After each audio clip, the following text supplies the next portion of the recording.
Yo guys, welcome back to another video. Today I'm going to be doing something a little bit different. I'm going to be combining two of my normal types of videos. I'm going to be combining the monthly haul as well as my monthly reading log for December. It is now 2026, so I just want to finish off 2025 with this video.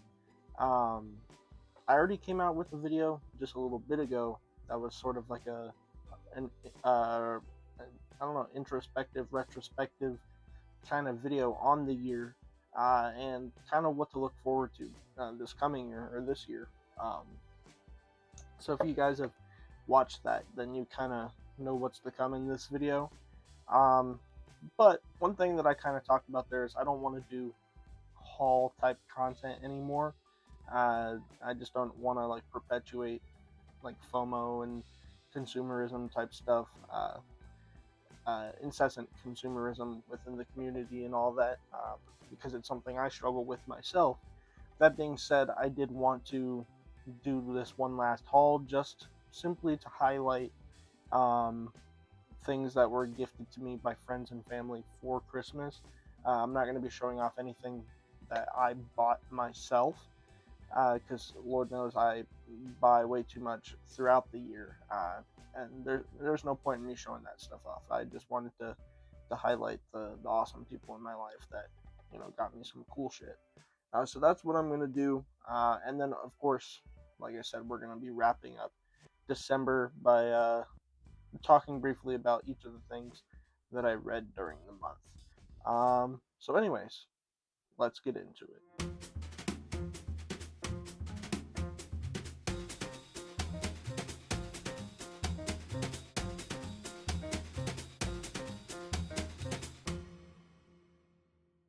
So I'm going to start off this video with the haul type content, but I'm going to be talking about the manga that I got first, just because there's very little of it.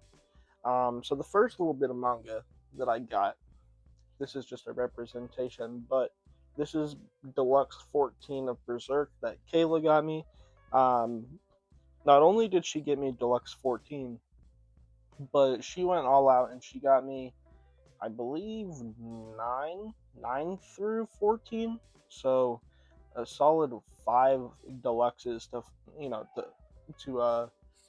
finish off my Berserk Deluxe set and allow me to wrap up the series with Cam, doing our podcast and Berserk reviews that we're going to be reading throughout the first half of this year. So that's going to be super awesome. Stay tuned for that. But I didn't want to take everything off my shelf. You can see a good chunk of them behind me there, my Berserk set. So yeah, Kayla did get me those. And then along with that, sticking on the manga train as far as stuff that Kayla got me. Oh, this is heavy. She got me the Battle Angel Alita Deluxe Edition box set. This is a manga that I've wanted to read for a long time now. It's considered an absolute classic, and yeah, these hardcover editions are just gorgeous, man. The art is awesome, just classic manga art, a classic cyberpunk story, and I'm just really excited to hop into this story.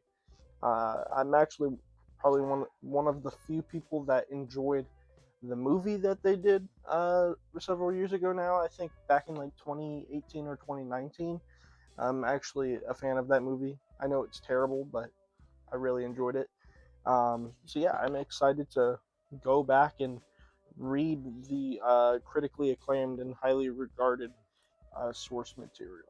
And then the final little bit of manga that I got is actually from my buddy and co-host Cameron. We did our Christmas special that came out on Christmas Eve, and it was an absolute blast to do. We played mini games and all that, but part of the special was that we both got each other some gifts, and sent them to each other. We didn't know what it was, so we opened them up live on the episode. And one of the things that's really awesome that he got me is one of his favorite manga that he absolutely raves about all the time.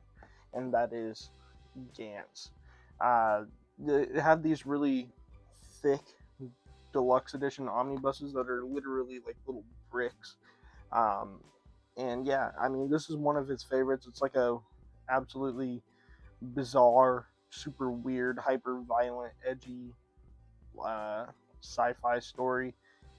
It's always intrigued me. It looked interesting, and yeah, I'm just interested in checking it out. So he got me that first little omnibus of it, and just like flipping through the pages, right? This art is insane, and there's just so much weird shit going on. So yeah, definitely interested in checking this out. I'll have to do a video on this whenever I do crack into it. All right, now that we got the manga out of the way, I'm gonna get into the not manga, comic trades, your soft cover paperback type stuff. This one is also coming from Cameron. That is Predator versus the Wolverine. This is kind of just a really cool story. I actually already read it, and so I'll talk about it a little bit more in the next segment. But yeah, him and I had talked about this a long time ago. He was telling me about it on one of the episodes of the pod, one of the early episodes. Anyway, I didn't know it existed at the time, so he got it for me, and that was super cool. So yeah, I'm not gonna talk much about this right now. I'm gonna save this for the next segment. Moving on, I've got Batman Black Mirror, not Blackman Bat Mirror, Batman Black Mirror. This was sent to me by my uncle Andrew, my mom's brother. He's a really cool dude. He's a comic nerd like myself, or at least he was when growing up in the 90s and all that. So anyway, he blessed up for Christmas and he got me some cool comics. This being one of them, and something I will show here in a little bit. I'm not 100% sure what all to expect from this, but it is written by Scott Snyder with art by Jock. So yeah, I am interested to check this out. Of course, it's Scott Snyder, so it's got to be peak, right? But if I remember correctly, this is the one where it's not Batman, like not Bruce Wayne as Batman. I think it's Dick Grayson as Batman. I think. I could be wrong on that. I'll have to read it. But yeah, no, just a really cool Batman story to add to my collection. The next thing that I was sent is Kingdom Come.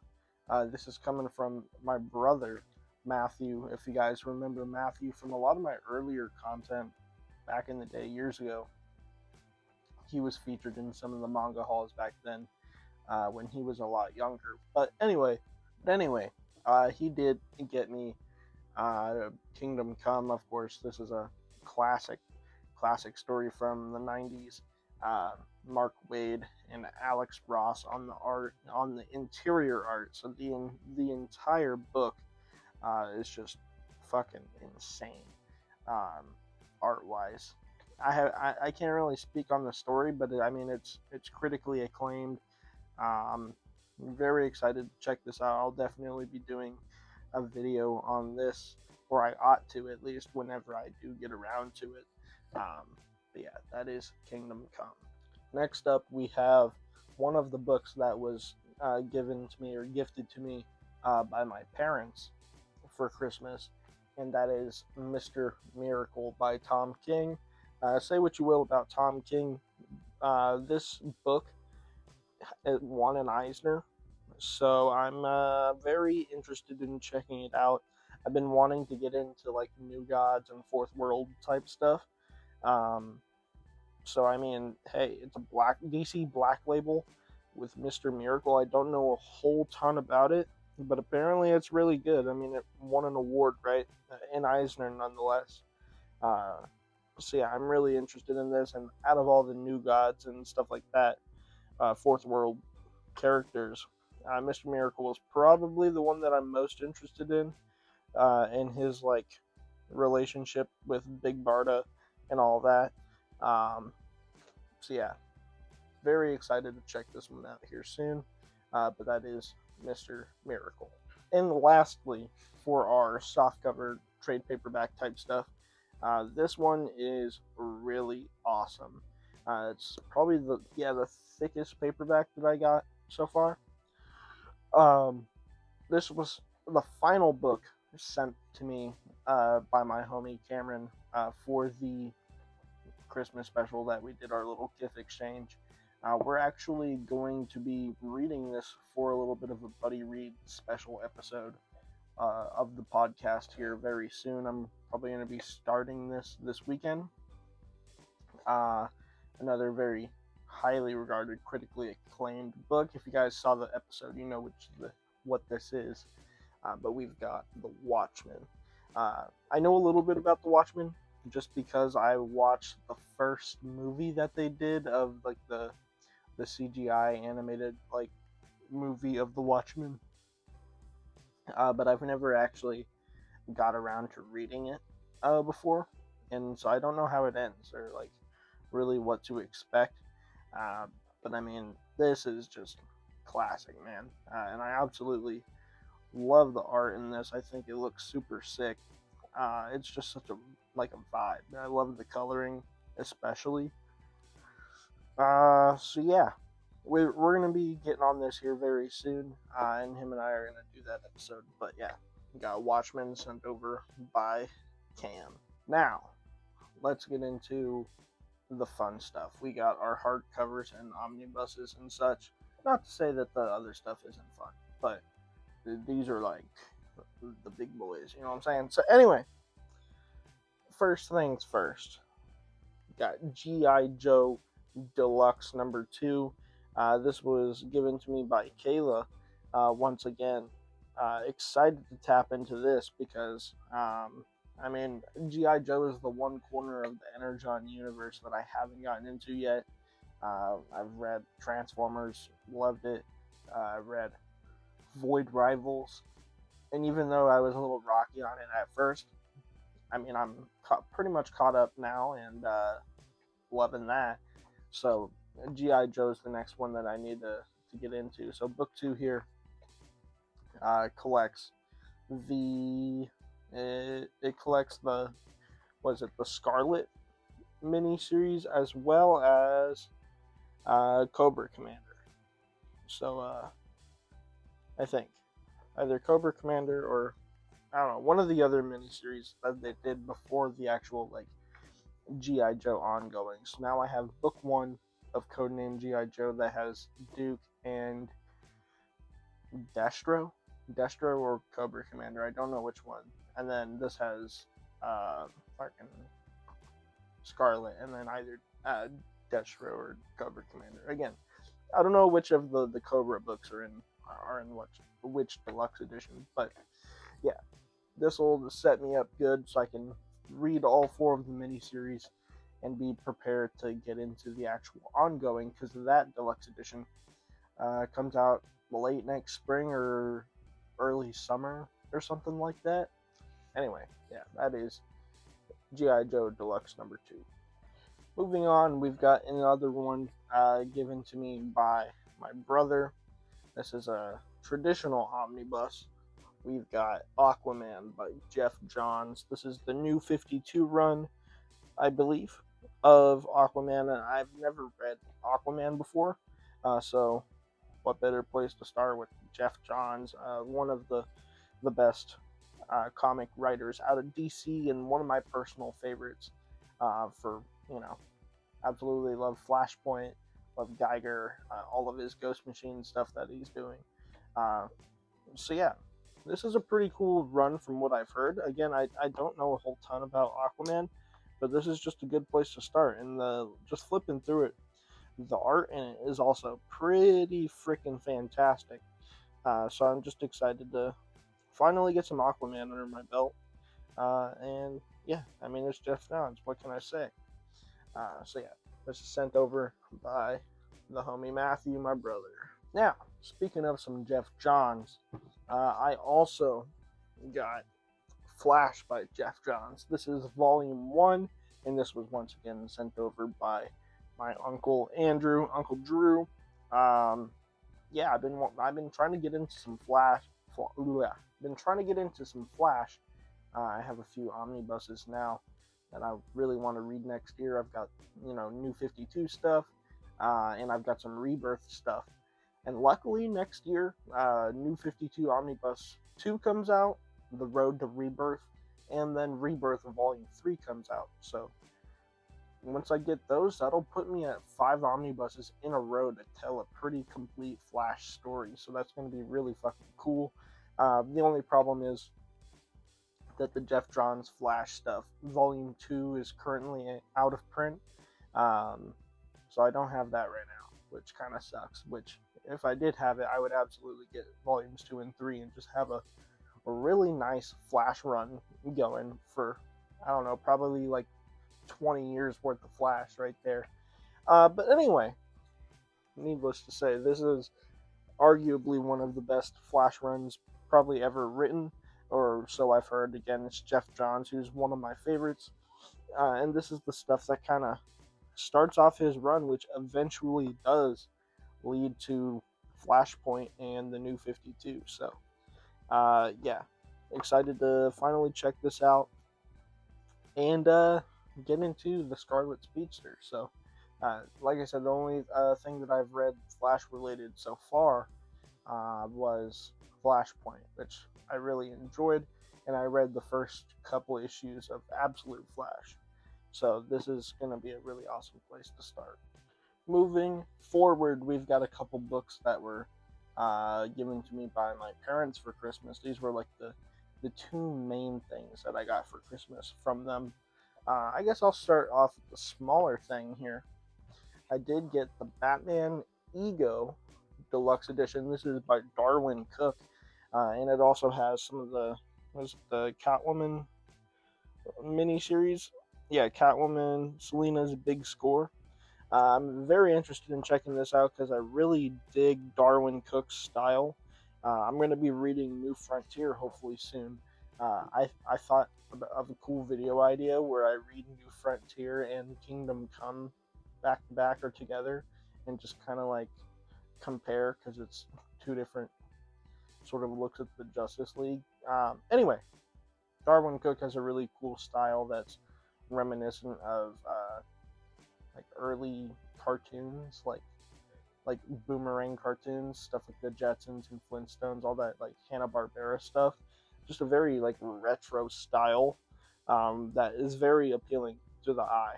I really dig it, and I think is very similar to Chris Samney, who's another artist whose work I really enjoy. So anyway, his work on Batman, this is super sick to have in this really cool deluxe edition. It feels really nice to hold too. Yeah, so that is from Mi Madre and Padre. And then the second thing from them that's like hardcover and bigger is probably one of my favorite things that I got for Christmas.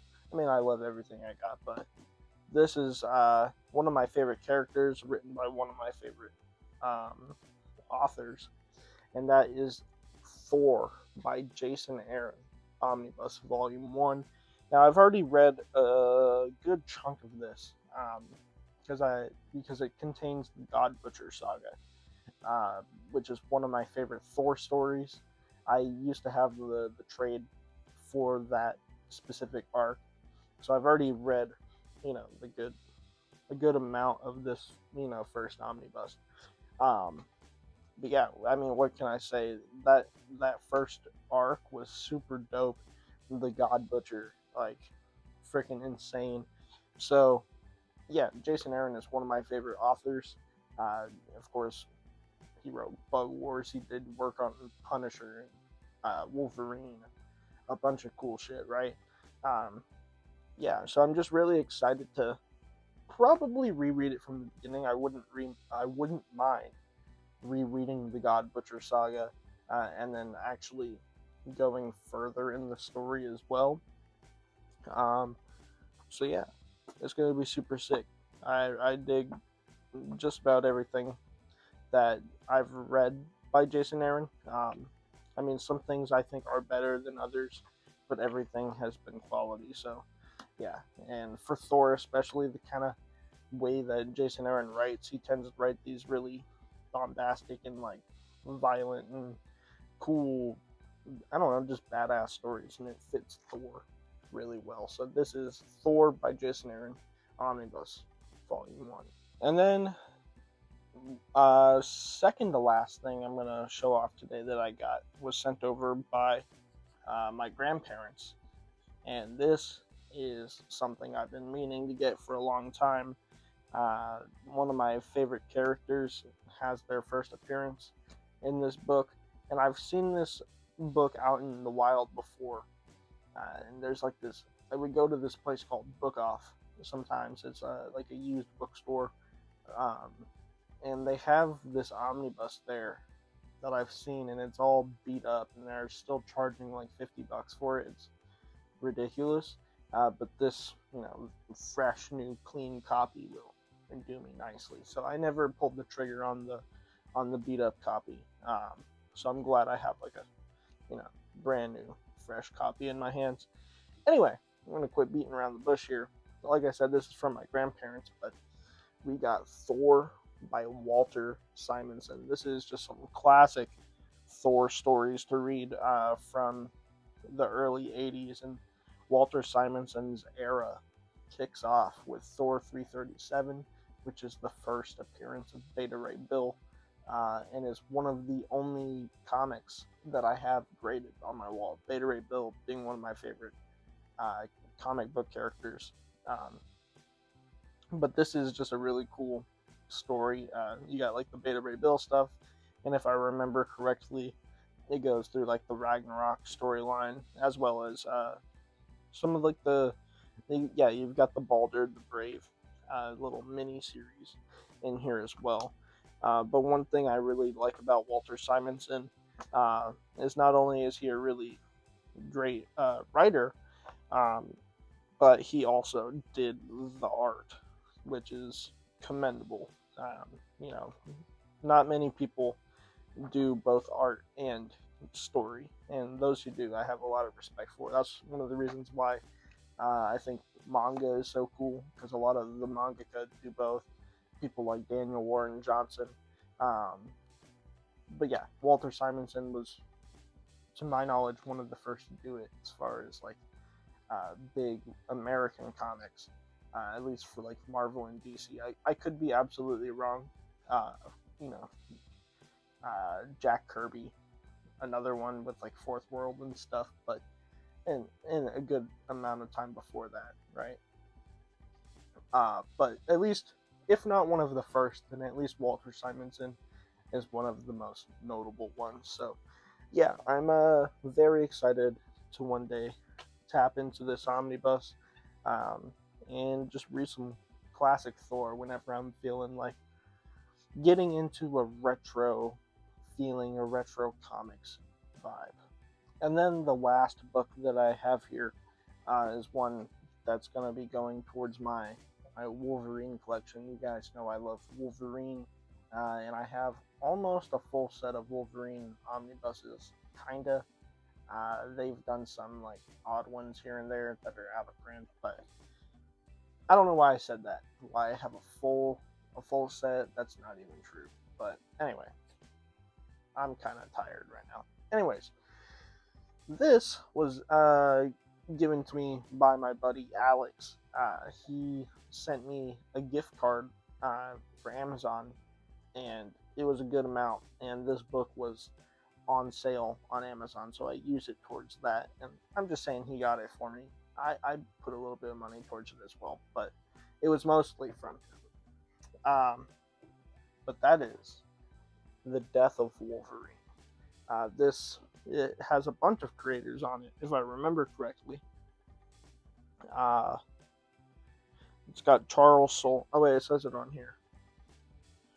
Yeah, LaRocca, Soule. It's got Ryan Stegman art too. So it's got a handful of really cool creators on here. You've got, what does that say?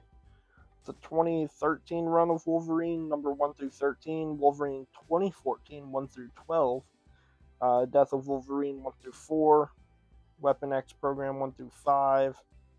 So yeah, it just collects a good amount of stuff, and this goes perfectly on my shelf. And of course, you've got this beautiful Alex Ross art that's just hyper realistic, and you've got this really cool painting of the X-Men there at the bottom in that Alex Ross art style. It's just to die for, man. This omnibus looks fucking amazing. So yeah, that is gonna wrap up the haul portion of this video. That is everything that I was sent from both friends and family, so I'm very grateful for that. I've got a lot of reading ahead of me, and a bunch of reviews to do this year. So a lot of this I'm hopefully going to get into this year. Alright, so kicking off the next segment, we've got stuff that I read this month. First things first, I'm not going to actually hold it because it's back there, but we got Berserk. I read Deluxe Edition 5, or at least 2/3 of it, wrapped up the Golden Age arc. If I remember correctly, I read that at like the very beginning of the month. If you guys want to know more of my thoughts on that, we did a whole deep dive for the Golden Age arc on the podcast. But I guess to just kind of sum up my thoughts really quickly, it was peak. I mean, the Eclipse being probably the most famous scene in all of Berserk, or just segment or story arc. The Golden Age arc is just infamous.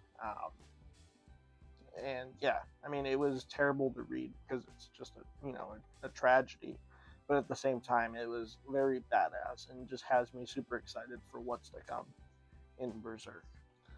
The next thing that I read is another omnibus. The rest, I basically read only omnibuses this month for the most part. But we've got Animal Man by Grant Morrison. I read this, and I have mixed thoughts on this. I did enjoy it overall. I thought parts of it were kind of slow, but it's really just kind of about like it's a build up, and the whole idea is that what's happening is supposed to be mundane and surface value, or at like face value, I mean, or at surface level. It comes off as just like a mundane Silver Age comic, right? Or even Golden Age, but I'm pretty sure it's like a Silver Age comic.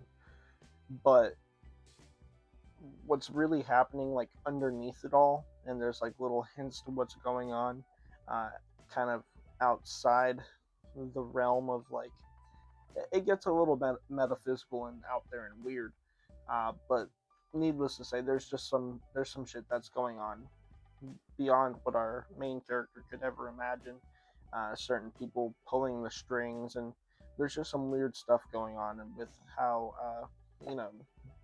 meta commentary on like the world outside of the comic, and there's just really cool stuff.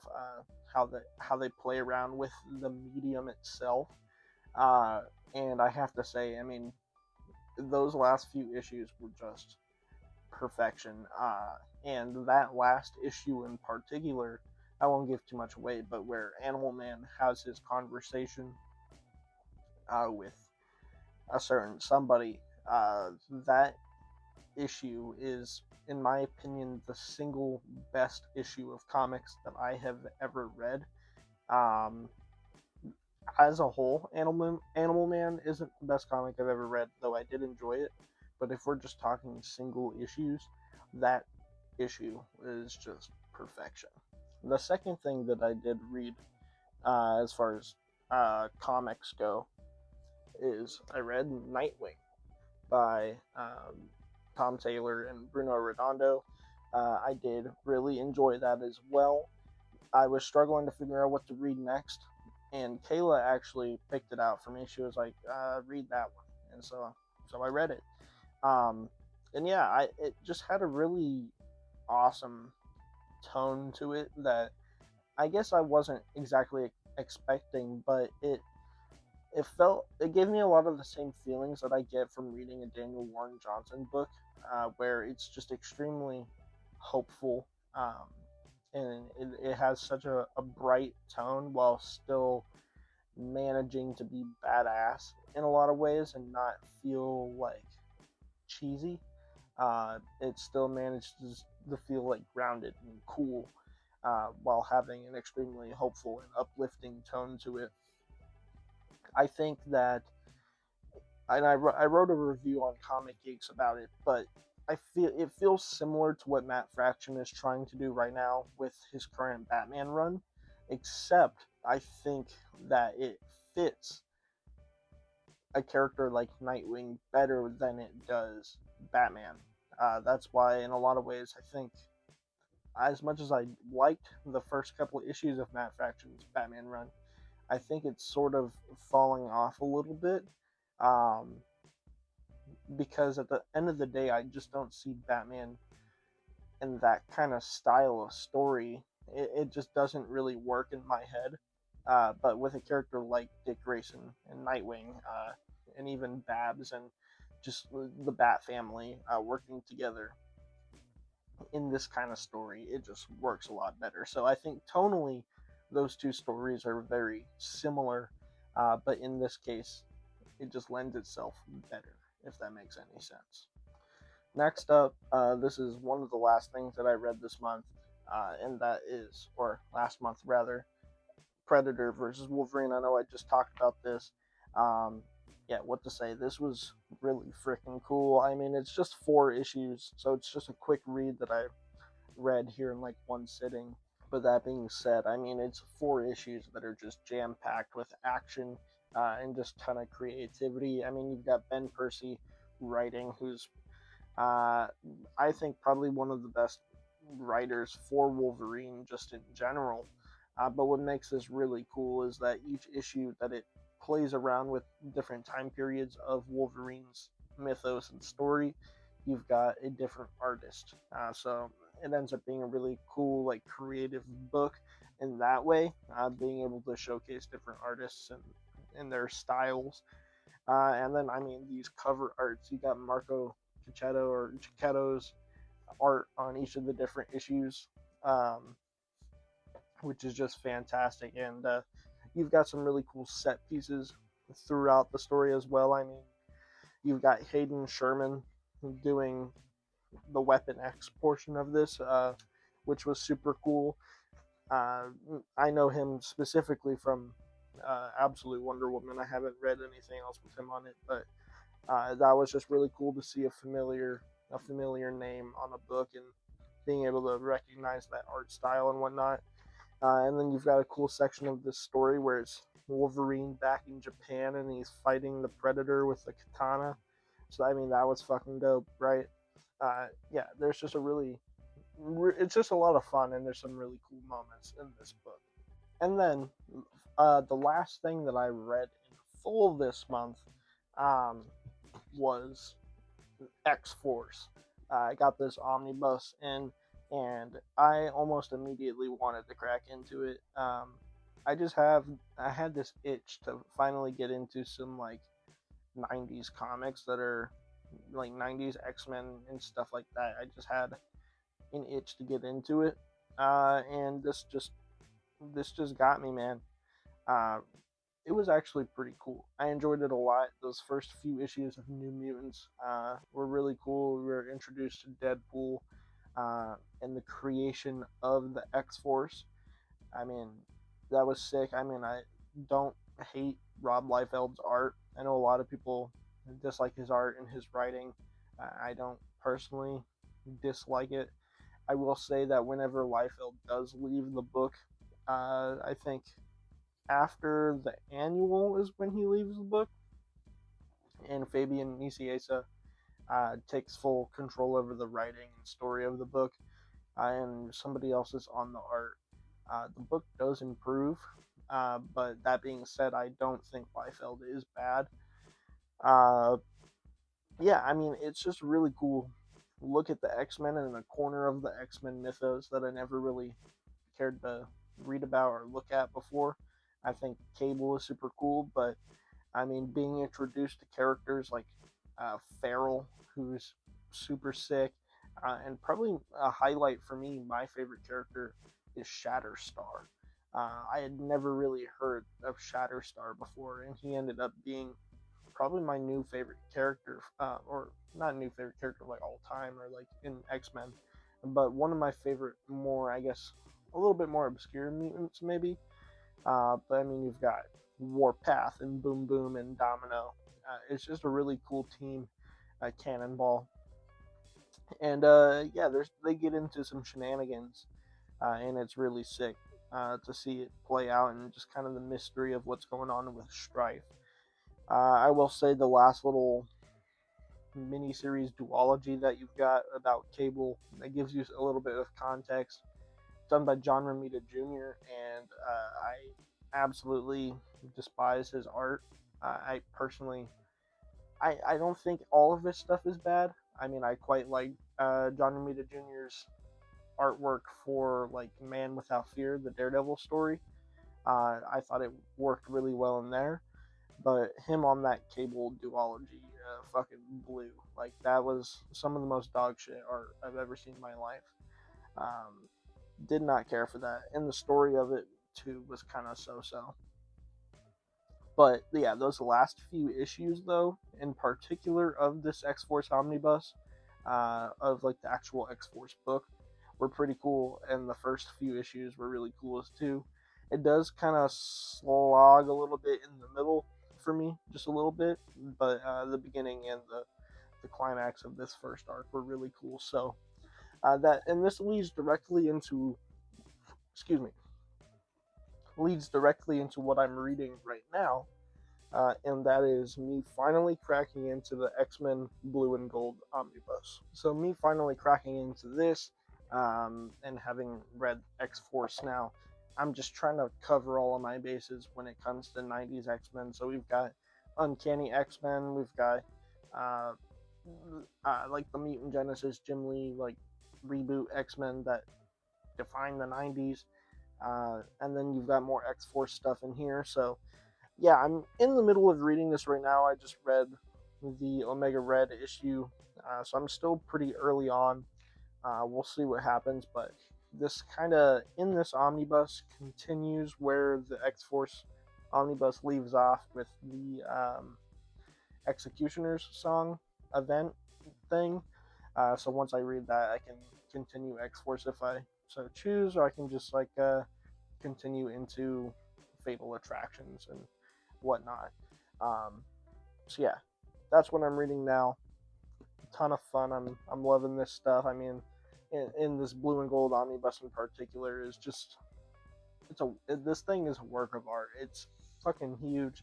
It's just this massive tome, but you've got this beautiful, beautiful Jim Lee X-Men art on it, and inside, like the interiors, like I can't get over just like how much I love 90s X-Men. It's easily my favorite era of comics. Like the 90s had it in the bag for comic art, in my opinion, or at least the early 90s. Once you get into the mid to late 90s, everything, it starts to get a little weird into the early 2000s, because I mean, this is kind of a tangent, but I think that the 90s really introduced like these big bombastic characters, this hyper muscularity that I personally enjoy. I think looks pretty cool and unique. Uh, but once you get into like the mid to late 90s, they take the hyper muscularity and sleekness and sexiness of the early 90s comic characters, but then they just like turn it up a notch and make everything really round and not as like edgy and like um not as like dirty feeling. They try to make it feel a lot more polished and clean and super round while maintaining that hyper muscularity, and everything just kind of looks rubbery and like made of plastic, and just it looks super funky, and I'm not a big fan of it. But early 90s comic art, especially, you got Rob Liefeld, and like early Rob Liefeld, you got Jim Lee, Andy Kubert, stuff like that, Greg Capullo even. Um, McFarlane, people like that, right? I'm a big fan of that stuff. But anyways, that's my little comic tangent. Anyway, I'm going to finish up this video here. I just want to close this out by saying thank you for everybody who got me stuff for Christmas. I really appreciate it, and we've got a bunch of stuff to read for the new year. A bunch of reviews coming, and thank you for everybody who's continuing to watch the channel here in 2026. Greatly appreciate it.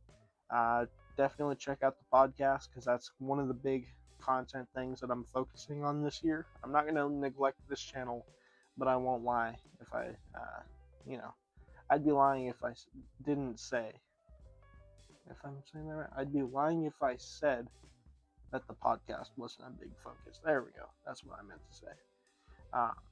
Anyways, thank you all for watching, and I'll catch you guys in the next one. Peace.